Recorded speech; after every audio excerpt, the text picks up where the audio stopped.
আসসালামু আলাইকুম রহমতুল্লাহি অবরকাতুহু।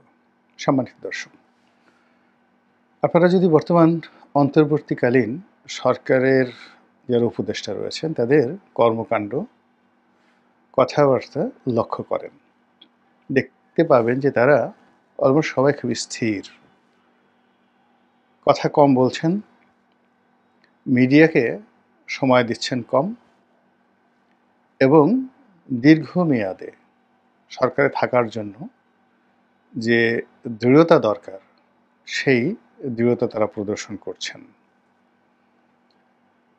এবং তারা তাদের আপন মনে যে কাজকর্ম করে যাচ্ছেন, এতে করে আপনি ভাবতেই পারেন যে সামনে ডিসেম্বর মাসে মানে আর কয়েক মাস পরে নির্বাচন হবে বা ৩-৪ মাস পরে নির্বাচনের শিডিউল ঘোষণা করা হবে। এটি সরকারের যারা কর্তা ব্যক্তি তাদের কর্মকাণ্ড একেবারেই মনে হচ্ছে না।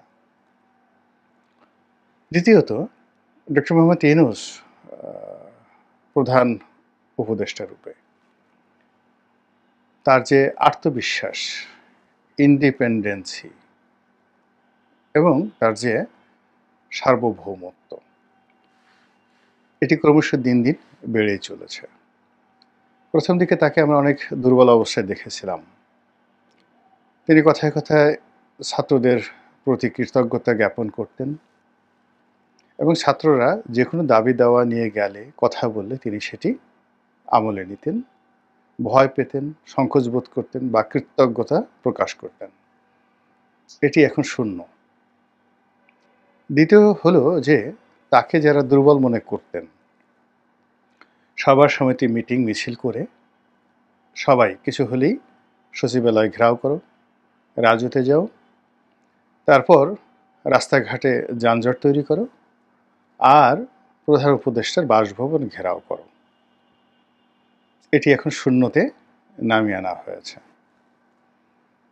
এরপরে আপনি যদি লক্ষ্য করেন যে তিনি রাজনৈতিক দলগুলোর সঙ্গে দহরম মহরম সম্পর্ক না হলেও চলনসই একটি সম্পর্ক স্থাপন করার চেষ্টা করেছিলেন।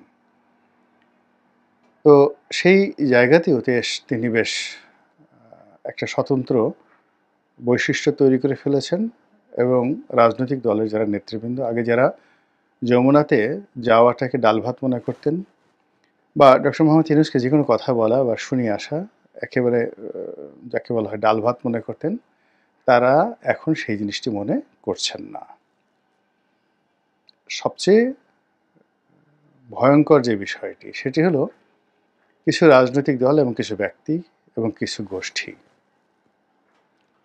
তারা প্রথম থেকে মনে করেছিল যে ডক্টর মোহাম্মদ ইউনূস তাদের লোক, বা জনগণ মনে করেছিল যে ডক্টর মোহাম্মদ ইউনূসের সঙ্গে ওই ব্যক্তি, ওই প্রতিষ্ঠান, ওই সংগঠনের ভালো সম্পর্ক রয়েছে। এদের মধ্যে বেশ কিছু এনজিও আছে, তারপর এনজিওর বাইরে কিছু গবেষণা প্রতিষ্ঠান রয়েছে যারা দেশে খুবই সুপরিচিত, আন্তর্জাতিক অঙ্গনেও সুপরিচিত এবং সুদীর্ঘকাল ধরে ডক্টর মোহাম্মদ ইউনূসের সঙ্গে তাদের একটা সম্পর্ক ছিল। হাল আমলে সেই সম্পর্কগুলো নেই। যারা সব রাজত্বেই, অর্থাৎ আওয়ামী লীগের রাজত্বে, বিএনপির রাজত্বে, এরশাদের রাজত্বে খুবই দাপটে লোক ছিলেন। এই লোকগুলোর মুখ শেখ হাসিনা শত চেষ্টা করেও বন্ধ করতে পারেনি। এখন এই লোকগুলোর মুখ কালো। এদের মধ্যে সবচেয়ে যিনি প্রবীণ এবং যাকে বলা হয় আন্তর্জাতিক খ্যাতির সম্পন্ন, তিনি অতি সম্প্রতি দেশের একটি বড় পত্রিকাতে একটি নিবন্ধ লিখেছেন। এতে বোঝা যায় যে তিনি এবং তার যারা সঙ্গী সাথী এখন কতটা দুরবস্থার মধ্যে আছে। ফলে ওনারা ওরা বললাম এই অর্থে ওর উপরে চন্দ্রবিন্দু দিলে ওনারা যে সম্মানটা বোঝায়, ঠিক তদ্রূপ সেই সম্মানটাই বোঝায়। এখন সমস্যা হলো যে ওনারা ডক্টর মোহাম্মদ ইউনূসকে যেভাবে মনে করেছিলেন যে তাদের পকেটের ট্রাম্প কার্ড, তারা যেভাবে বলবেন সেভাবে চলবে, সেটা হচ্ছে না। ফলে ডক্টর মোহাম্মদ ইউনূস আপন কর্তৃত্বে, একক কর্তৃত্বে তিনি কিন্তু এখন এগিয়ে যাচ্ছেন। দ্বিতীয়ত পুলিশের মধ্যে যে আওয়ামী প্রীতি ছিল, বিএনপির বিভক্তি ছিল, বিএনপির দাপট ছিল, জামাতের দাপট ছিল, এটি ক্রমান্বয়ে কমতে পুলিশ এখন মোটামুটি একটা নিউট্রাল পথে এগোনোর চেষ্টা করছে এবং সেখানে সঙ্গত কারণেই এখন যারা পুলিশের কর্তা ব্যক্তি রয়েছেন তাদের সঙ্গে সরকারের অর্থাৎ অন্তর্বর্তীকালীন সরকারের একটা সম্পর্ক প্রফেশনাল ওয়েতে হয়ে গেছে। ফলে এখন পুলিশ কোনো বিএনপি নেতার হুকুম, জামাত নেতার হুকুম কিংবা অতীতে আওয়ামী লীগ সরকার আমলে বড় কোনো পদ পদবিতে ছিলেন, আওয়ামী ট্যাগ তাদের ছিল, এই জায়গা থেকে তারা বের হয়ে এসেছে। সর্বশেষ রইল সামরিক বাহিনী। যারা মনে করতেন যে সামরিক বাহিনীর জেনারেল ওয়াকারুজ্জামান থেকে শুরু করে যারা কর্তা ব্যক্তি রয়েছেন, মূল ক্ষমতাটা তাদের হাতে এবং তারা যেভাবে চাইবেন ওভাবেই ডক্টর ইউনূসকে চলতে হবে, এর বাইরে হবে না। সাম্প্রতিক কিছু কর্মকাণ্ডের ফলে দেখা যাচ্ছে যে না, সামরিক বাহিনীর যে ক্ষমতা বা কর্তৃত্ব সেটা একটা ভিন্ন বিষয়, কিন্তু ডক্টর মোহাম্মদ ইউনূস এই জিনিসগুলিকে খুব পাত্তা দিচ্ছেন বা কাউন্ট করছেন, তার আচার আচরণ সেই জিনিসগুলো মনে হচ্ছে না। তিনি ক্রমশই দৃঢ়তা দেখাচ্ছেন, চোখ মুখ গম্ভীর করে ফেলেছেন এবং মুখের যে হাসি, আগে যেভাবে তিনি প্রচুর হাসতেন সেই হাসিটি তিনি বন্ধ করে হৃদয়ের যে হাসি, সেই হৃদয়ের হাসি তিনি হাসছেন। এবং আমরা যারা তাকে খুব বেকুব মনে করেছিলাম, তিনি এখন আমাদের নির্বুদ্ধিতা, আমাদের অসহায়, এগুলো দেখে তিনি খুব মনে মনে হাসছেন এবং তার সেই চোখে মুখে যে চাঁদের যে দীপ্তি সেটি ফুটে উঠছে। আপনারা ধরুন চিন্তা করুন একটা রয়্যাল বেঙ্গল টাইগার খুব ভাবসাপ নিয়ে, বা ধরুন একটা গোকরা সাপ খুব ভাবসাপ নিয়ে ফোঁস করলো বা হালুম করলো। আপনি যে কোনোভাবে তাদেরকে একটা বৈদ্যুতিক শক দিয়ে দিলেন বা ছ্যাঁকা দিয়ে দিলেন, দেওয়ার পর ও আপনাকে যেভাবে জমের মতো ভয় পাবে, ফনাটা আস্তে নুয়ে যাবে আর হালুম বন্ধ হয়ে যাবে, লেজটা গুটিয়ে যখন পালাবে বা মুখ কালো করে দিয়ে বসে থাকবে যে হলো কি, এরকম তো হওয়ার কথা না। রয়্যাল বেঙ্গল টাইগার চিন্তা করবে যে একটা সাধারণ মানুষ ভয়ে সে হার্ট ফেল করবে, তা না করে সে আমাকে যে ছ্যাঁকাটা দিয়ে দিল, এখন আমি লজ্জায় মুখ দেখাই কি করে, সুন্দরবনে তো ফিরে যাওয়া সম্ভব নয়। ফলে কি হলো, সে দূরে বসে বসে অবাক বিস্ময়ে সে মানুষটির দিকে তাকিয়ে থাকে। এই গত কয়েক মাসে আপনার আমার চোখের আড়ালে, অন্তরালে কত মানুষ যে এরকম ছ্যাঁকা খেয়েছেন, ধরা খেয়েছেন, যা আপনি যদি জানেন হাসতে হাসতে আপনি গড়াগড়ি দেবেন। আর যে লোকগুলো ছ্যাঁকা খেয়েছেন তারা নিরাপদ দূরত্বে বসে খালি ভাবছেন যে হায় আল্লাহ, এই কথা যেন লোকজন না জানে। আর যিনি এই ছ্যাঁকা দিয়েছেন তিনি দূরে বসে বসে চাঁদের হাসি হাসছেন। ফলে কি হলো, এখন ওই যে তিনি আগে বলেছিলেন যে ম্যাটিকুলাস ওয়েতে এই একটা আন্দোলনটি চলেছে, তার সঙ্গে তার কতটা সম্পৃক্ততা, সত্যতা ডাজ নট ম্যাটার, কিন্তু সরকারের কর্মকাণ্ডে একটা ম্যাটিকুলাস ভাব চলে এসেছে। সরকার ধরে নিয়েছে IMF টাকা দেবে না, বিশ্বব্যাংক টাকা দেবে না, তাকে চলতে হবে। ঠিক সেইভাবে তারা দৃঢ়তার সঙ্গে এগোচ্ছে। তারা ইতিমধ্যে তাদের কিছু বন্ধু তৈরি করে ফেলেছে, তারা কিছু ভাড়াটিয়া তৈরি করে ফেলেছে, তারা কিছু তাবেদার তৈরি করে ফেলেছে।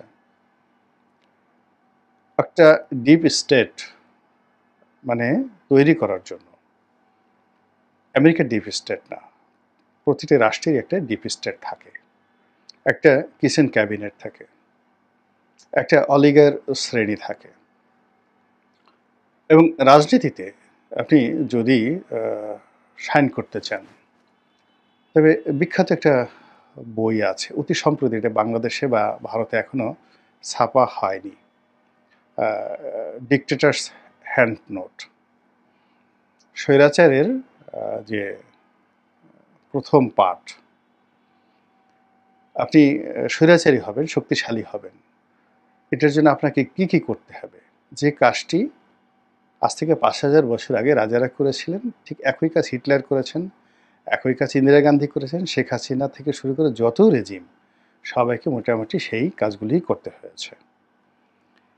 এবং এগুলোর মূল ব্যাপার হলো যে সমাজের কিছু দুর্নীতিবাজদেরকে কাছে টেনে নিতে হবে, কিছু অলিগার তৈরি করতে হবে, তারপর কিছু দুষ্ট লোককে কাছে টেনে নিতে হবে, আর এমন কিছু কাজ করতে হবে যেন জনগণ আবার তার পক্ষে থাকে, জনপ্রিয়তামূলক কিছু কর্মকাণ্ড করতে হবে।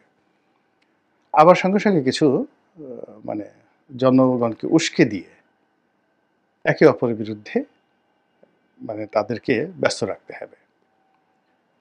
গত ৩-৪ মাসে যদি বাংলাদেশের বড় বড় কতগুলো ঘটনা দেখেন, রাজপথ যেগুলো নিয়ে গরম হয়েছে, যেই রাজপথের সঙ্গে আসলে ডক্টর মোহাম্মদ ইউনূসের সরাসরি ওরকম সম্পৃক্ততা নেই। রাজপথ থেকে যে দাবিগুলো এসেছে সবাই তার কাছে চেয়েছে, তিনি দেবেন কি দেবেন না এ কথা কোনো কিছু তিনি বলেননি। তো সব মিলিয়ে তার যে অবস্থা, সরকারের যে অবস্থা, যা কিছু আছে, এটিতে একটা নতুন মাত্রা যুক্ত হয়েছে। ইউরোপিয়ান ইউনিয়নের লোকজন দল বেঁধে আসছেন, তারপর আমেরিকার লোকজন দল বেঁধে আসছেন, ভারতও তলে তলে যোগাযোগ রাখছে, পাকিস্তানের লোকজন দল বেঁধে আসছে। সম্পূর্ণ একটা নতুন এরা, যেন একটা সিল্ক রুট তৈরি হচ্ছে, বা একটা মানে grand trunk road Sher Shah যেটা তৈরি করেছিলেন, রাজনীতির এরকম একটা গ্র্যান্ড ট্র্যাঙ্ক রোড তৈরি হয়ে যাচ্ছে। অনেক সম্ভাবনাগুলো নষ্ট হয়ে যাচ্ছে, আর অনেক যেগুলো কেউ কল্পনা করেনি সেগুলো নিয়ে নতুন করে সম্ভাবনা তৈরি হয়েছে।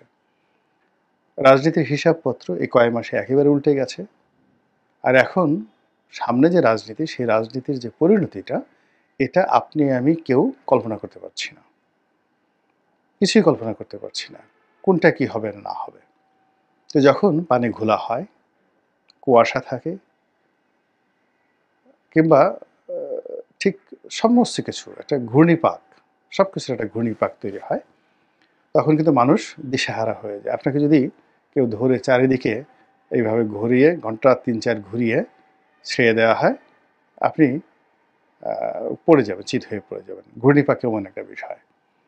এখন এই যে আমরা যেটা কালের ঘূর্ণিপাকে পড়ে গেছি, এই কালের ঘূর্ণিপাকের মধ্যে পড়ে আমরা সবাই দিশেহারা হয়ে পড়েছি। আর যিনি এই ঘূর্ণিপাকের বাইরে বসে এই ঘূর্ণি লক্ষ্য করছেন, বুঝতেই পারছেন যে তার মনে কতটা আনন্দ বা কতটা খুশি থাকতে পারে। মহান আল্লাহ রাব্বুল আলামিন আমাদের সবাইকে হেদায়েত দান করুন এবং হেফাজত করুন। আসসালামু আলাইকুম ওয়া রাহমাতুল্লাহি ওয়া বারাকাতুহু।